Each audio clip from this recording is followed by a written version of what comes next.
Song-specific patches provide a simple way to accurately replicate all the sounds and parts of the original song and are designed to use in Sunday Keys, our all-in-one solution for live worship keys. All the complex programming is done for you, so your left hand can trigger textures, ambiance, and sequences, while your right hand is still free to cover the most prominent parts, like pianos, leads, and pads. Intuitive song sections are pre-programmed to ensure seamless, dynamic transitions. For this tutorial, we'll use the song's original key and tempo, but you can easily adjust these within the patch if needed.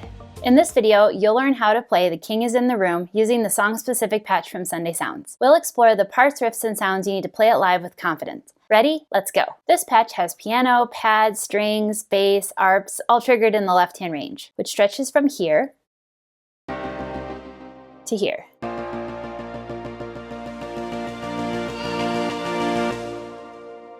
You'll also hear some pads and arps in the upper left-hand range, which stretches from here to here. Also in the left-hand range, you'll have a sound that just happens on this one key.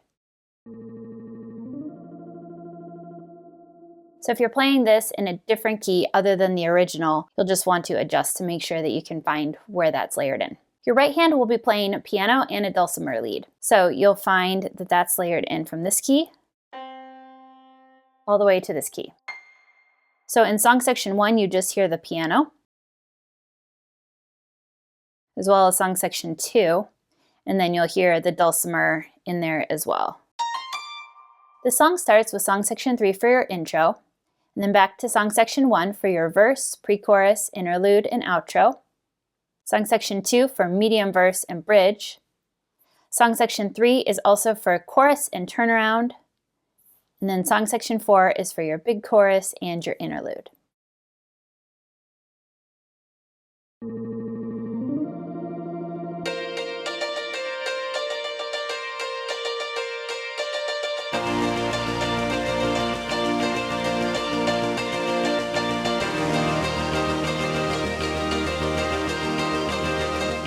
For the intro, you'll use song section 3.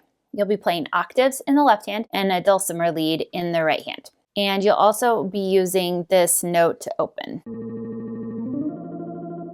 Okay, so first I'll go ahead and show you hands together how it's played, and then I'll break it down.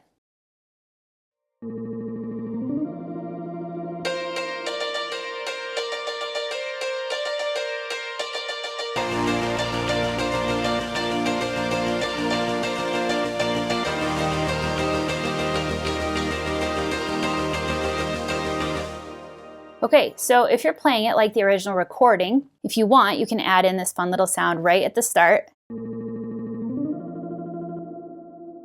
You'll want to make sure that you let up on that, which is why I like to play the octave so you can hear the pad.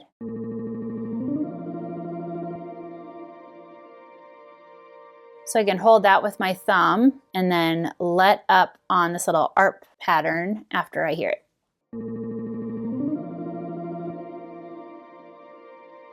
So that actually comes in for 4 beats right before the intro officially starts. So feel free to add that in if you'd like. So then right after that first 4 beats, I come in with the right hand riff on the chords. So this is actually going to line up with the acoustic guitar, but it is a little bit tricky, so make sure that you really practice it a lot along with the recording to make sure you know how to line it all up.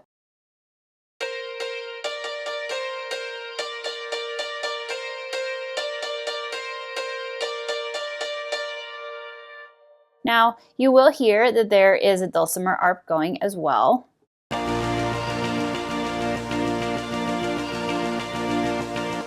And throughout the song, you're going to be adding in some right hand parts to go alongside of that left hand arp. So if at any point it's tricky and you want to just hold your left hand, feel free to do so as well. There's still plenty of arps and sounds going on. But it is fun to play along with the right hand and do them all together. Okay, so here's those right hand chords one more time.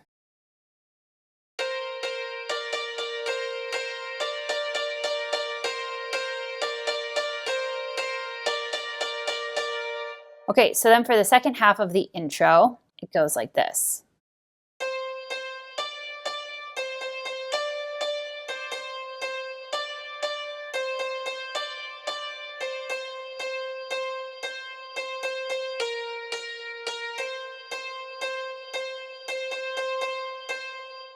Okay, and you do have the dulcimer and the piano in the whole right hand range.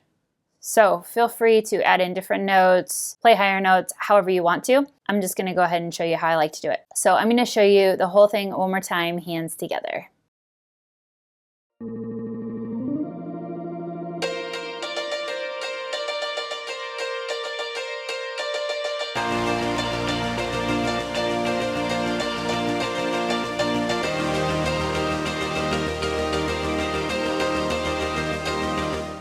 So then you get a turnaround later in the song, which I play the same way as the second half of that intro. So let me go ahead and show you how I do this.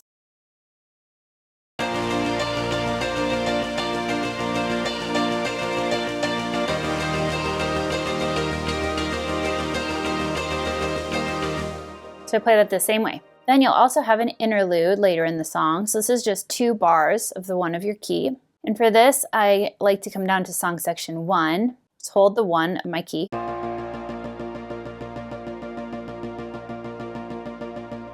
And I like to hold that for 8 counts. Now, if you want, you can also add in that lower arp that I talked about earlier in the intro. So here's how I would do it. I would do it on the 2nd bar.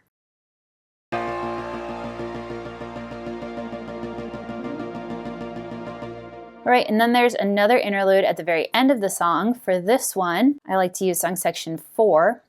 And I play the intro the same as the second half of the intro. You'll notice that the chord progression just kind of expands. So now we have a 6 minor 5 4 that happens after the initial 1 and 4. And then an outro is played right after. So I'll go ahead and show you just the interlude part first.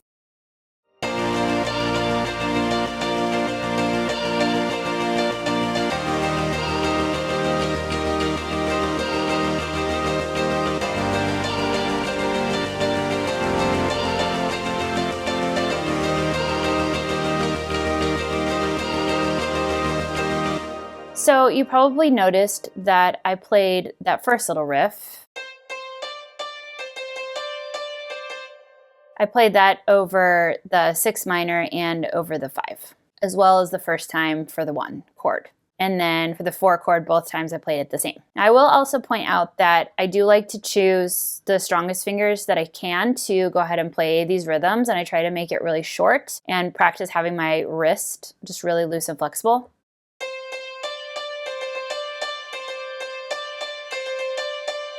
Okay, so for me, that is fingers 2 and 3. And that's why I shift them down when I play the second one.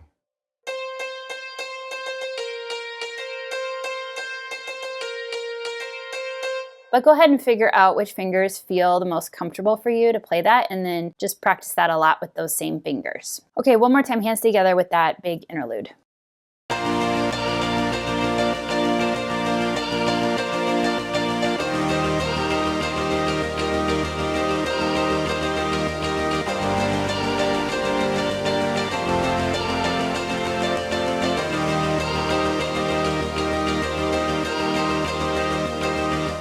Okay, and then there's an outro right after that for the end of the song. And for that, I like to come down to song section 1 and just hold this low B flat, or whatever the 1 is of your key. And then you can add in that lower arp if you like. I like to bring it in on the 3rd of 4 bars.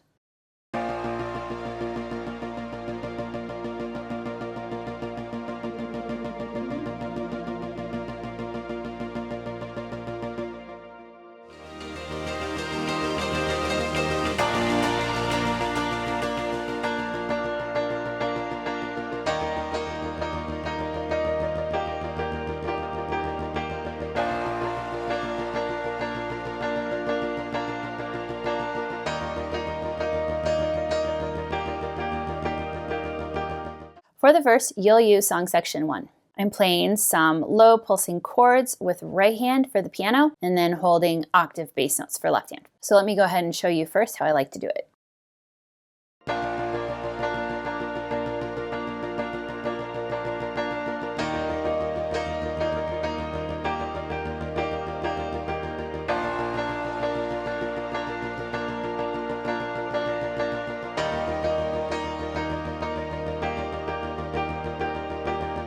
Okay, so I'm just doing some syncopated chords. You'll hear this ARP in here. That's fine.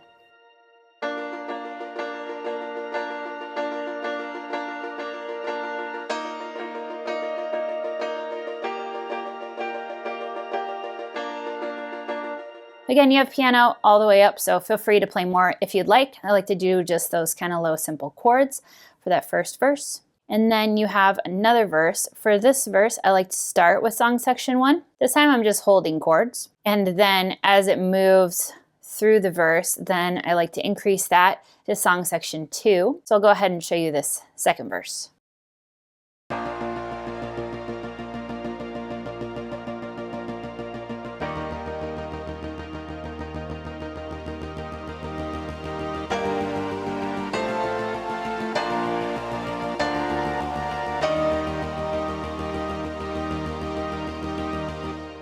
Okay, so as you see, I like to try to wait a little bit till there's that kind of moving part of the progression before it hits that song section 2 and more of the sounds kind of come in.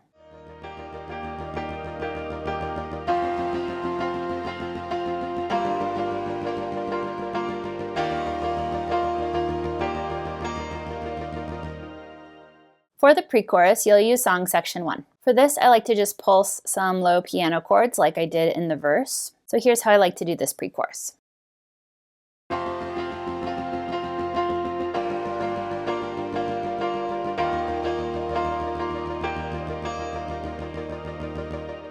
Okay, so here's right hand by itself.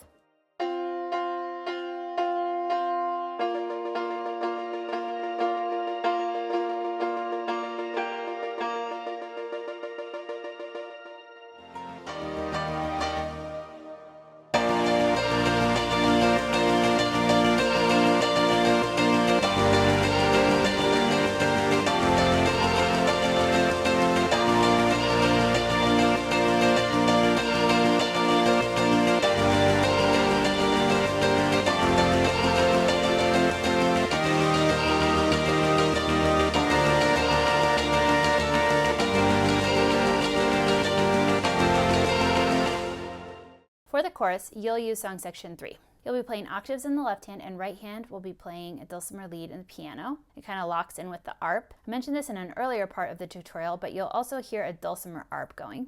And so the right hand just kind of locks in with it. So let me go ahead and show you how I like to do hands together.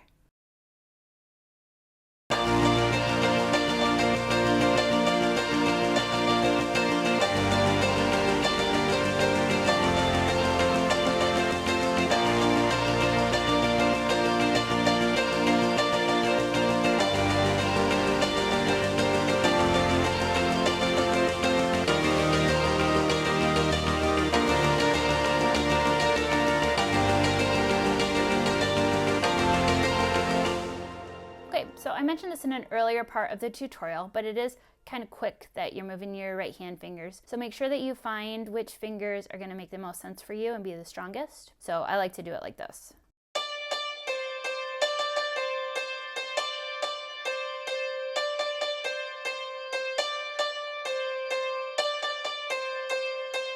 And you'll just want to make sure that that locks in with the ARP. Now later in the chorus, when it gets to the 4 chord, you'll play a different riff.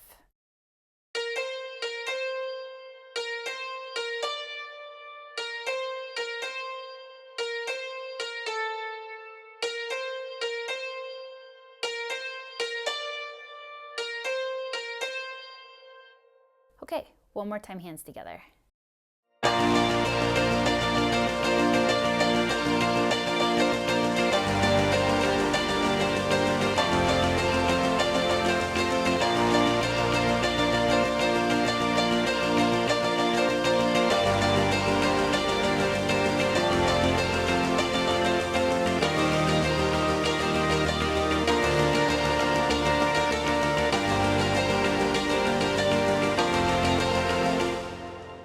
You'll also notice that I pull off the keys at the end. I like to do that in some of the sections. You can go ahead and check out the playthrough to see how I like to do that. If you prefer, you can also hold down the chords and move between the song sections and do it that way. So you can just kind of figure out what works best for you. So for the next chorus, I like to play it the exact same way, same song section and everything like that. And then for the final big chorus, I like to move to song section 4. Otherwise, I play it the same. So I'll go ahead and just do it one more time through.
For the bridge, you'll use song section 2. You'll actually be playing high octave single notes for left hand, and then right hand will be playing some chords and a little bit of a melodic riff. So let me first show you first time through the bridge, hands together.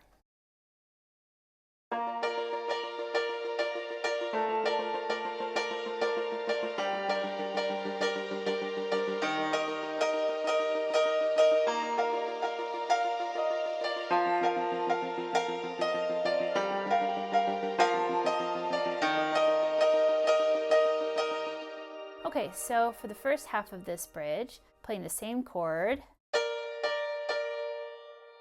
for the first 3 notes in the progression, and then when I get to the 4 chord, then it changes. And then in the second half, it has this little melodic line.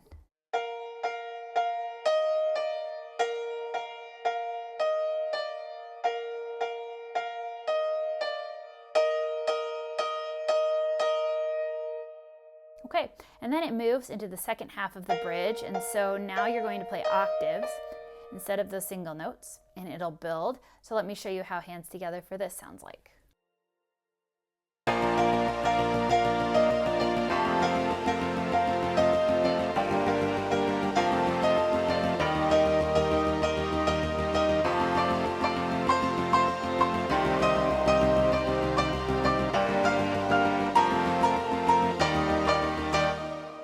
Okay, so the first half of this bridge is just like the second half of the down bridge that we just played.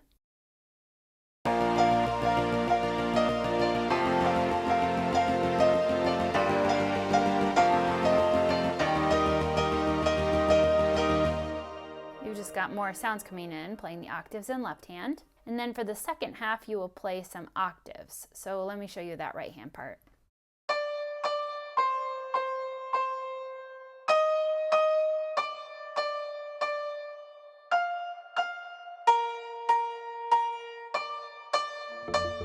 Head to the link in the description to get this song-specific patch to use inside the Sunday Keys app. All the Keys audio you've heard in this video was captured straight from the app with no post-processing applied. The app is available for both iPad and Mac. This patch may also be available in other formats. If you'd like to discover more about Sunday Keys, there's a link in the description to learn all about it.